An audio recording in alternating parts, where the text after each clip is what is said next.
Class आपकी 11th worksheet जो है आपकी किताब शेमुशी के भाग 2 षष्ठ पाठ सुभाषितानी से ली गई है। और ये सुभाषितानी आप लोग पढ़ते ही आए हैं, सीख से ही। सुभाषितानी का अर्थ है सुंदर वचन। उसमें सबसे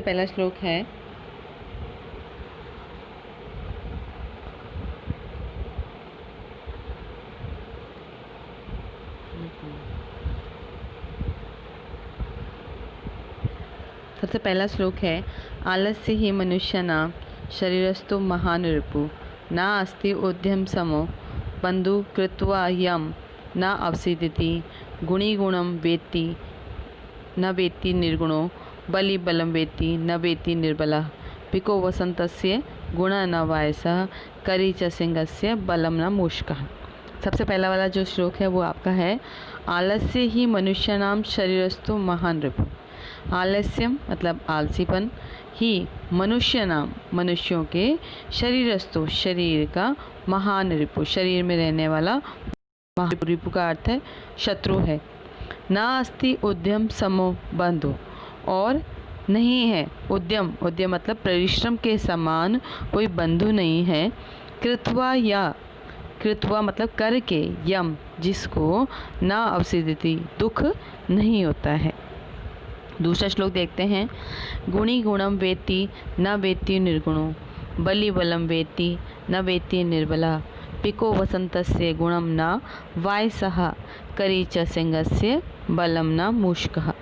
गुणी गुणम वेत्ति यानी कि गुणवान व्यक्ति ही गुण को वेत्ति मतलब जानता है, न वेत्ति निर्गुणो और नहीं जानता है निर्गुण। बलि बलम वेत्ति, बलि यानी बलवान पुरुष ही, बलवान व्यक्ति ही बल को वेत्ति जानता है, ना वेत्ति निर्बला और नहीं जानता है निर्बल, जिसके पास बल नहीं है वह उसे नहीं जानता। पिको वसंतस्य गुणम न वायसः, पिको अर्थात कोयल ही, वसंतस्य वसंत के, गुणम गुण को जानती है, ना वायसा नहीं, ना मतलब नहीं, वायसा मतलब कौवा उसको नहीं जानता। करी च सिंहस्य बलम, और करी का अर्थ है हाथी, और हाथी सिंहस्य शेर के, सिंह के, बलम बल को जानता है, ना मूषकः लेकिन मूषक नहीं। अगला है, निमित्त उद्देश्य ही यह प्रकृति उपयति ध्रुवम स तस्य अपागमे प्रसिद्धति।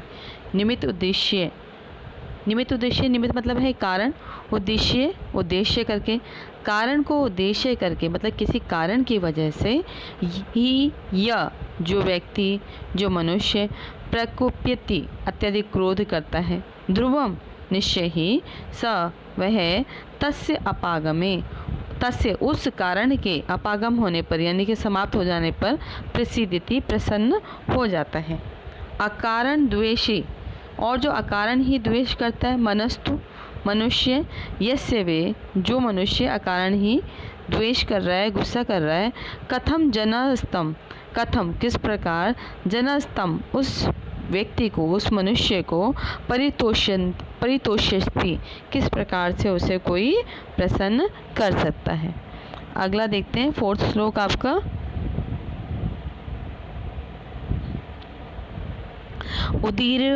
उदीरितो अर्थ पशून् अपि गृह्णते।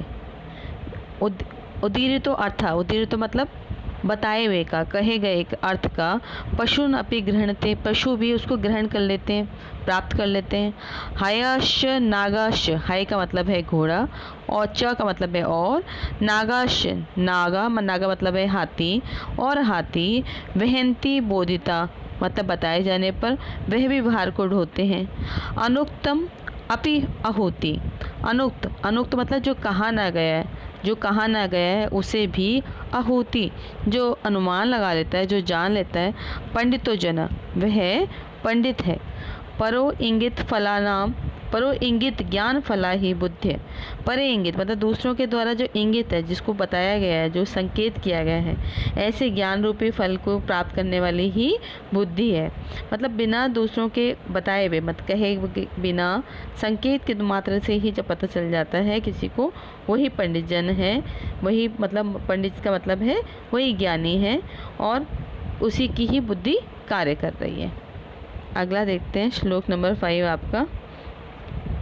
क्रोधो ही शत्रु प्रथमो नराणाम देह स्थितो देह विनाशाय यथा स्थित काष्ठगतो ही वहिन्य स एव वहिन्य दहरते शरीरम। क्रोधो क्रोध ही शत्रु है, प्रथमो पहला, नराणाम मतलब मनुष्य का। क्रोध ही सबसे पहला शत्रु है मनुष्य का।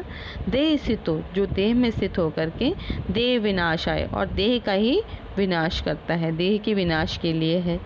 यथा स्थित काष्ठगतो ही वहिनी, यथा जैसे स्थित होकर के, काष्ठगतो का अर्थ है कि लकड़ी में स्थित होकर के ही, वहिनी यानी अग्नि, स ए वहिन्यम दहिते उसी को दहन कर देती है वह शरीरम।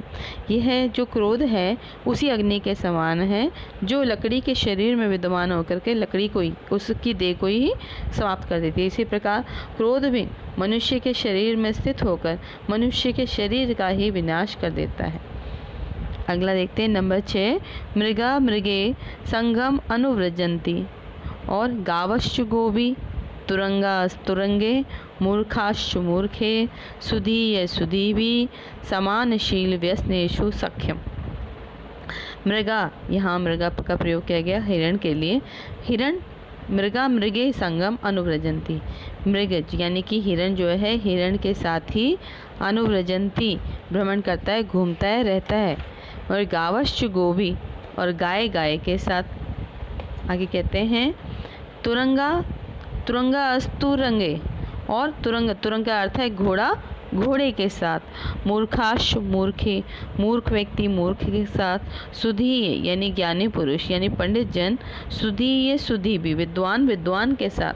समानशील व्यसनेषु समान शील वाले यानी समान शील वाले गुण वाले या समान आचरण वाले। व्यसनेषु व्यसन मतलब है आदतों वाले, गलत आदतों वाले, और समान आदतों वाले के साथ ही सख्यम का मतलब है मित्रता होती है। मतलब हिरण के साथ, गाय के साथ, घोड़े के साथ, मूर्ख के साथ, और ज्ञानी पुरुष ज्ञानी के साथ ही, समान आचरण वालों के साथ ही, समान आदतों वालों के साथ ही सख्यम मनुष्य मित्रता करता है।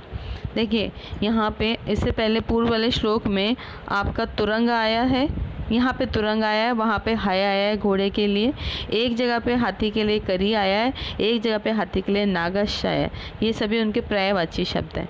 अगला देखते हैं हम। सेवितव्यो महावृक्ष फल छाया समन्वितः यदि दैवात फलम नास्ति छाया केन निवार्यते। सेवितव्यो सेवन करना चाहिए, आश्रय लेना चाहिए महावृक्ष घने वृक्ष का, बड़े वृक्ष का। फल छाया समन्वित जो कैसा हो, फल और छाया दोनों से समन्वित हो। यदि दैवात का मतलब है भाग्य से, फलम नास्ति यदि फल नहीं है, छाया केन निवार्यते छाया किसके द्वारा निवार्यते रोकी जा सकती है। वही सेवितव्यो महावृक्ष फलम छाया समन्वितः यदि देवात फलम नास्ति छाया केन निवार्यते। अगला देखते हैं। अमंत्रम अक्षरम नास्ति मूलमन औषधम अयोग्य पुरुष नास्ति योजक स्त्रत्र दुर्लभ।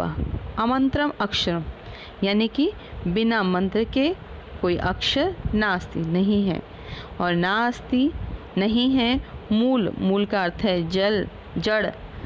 औषधम ऐसी कोई जड़ नहीं है जिसमें कोई औषधीय गुण ना हो। अयोग्य पुरुष नास्ति ऐसा कोई अयोग्य पुरुष नहीं है, ऐसा कोई भी पुरुष नहीं है। योजक तत्तरस्त्रम दुर्लभम जो उसमें गुण है वह दुर्लभ है। यानी कि कोई इस संसार में कोई भी पुरुष कोई भी मनुष्य जो है अयोग्य नहीं है, उसमें कोई ना कोई गुण अवश्य है, कोई ना कोई योग्यता अवश्य है। संपत्तो च विपत्तो च महताम एक रूपता। संपत्ति में और विपत्ति में, च और महताम एक रूपता, महान पुरुष एक रूपता एक समान व्यवहार करते हैं।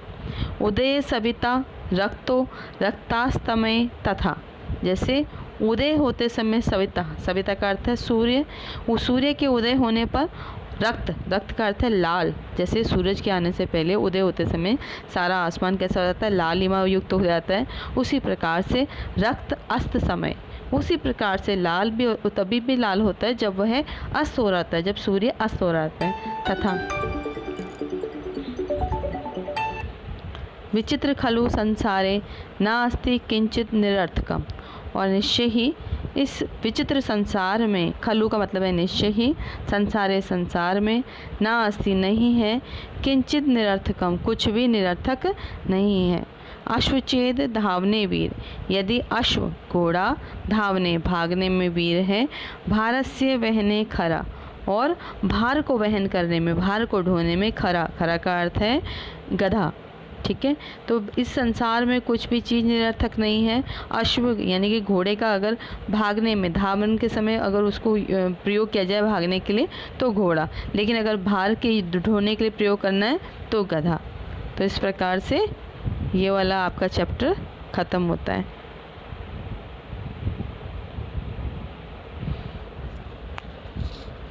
Still going on.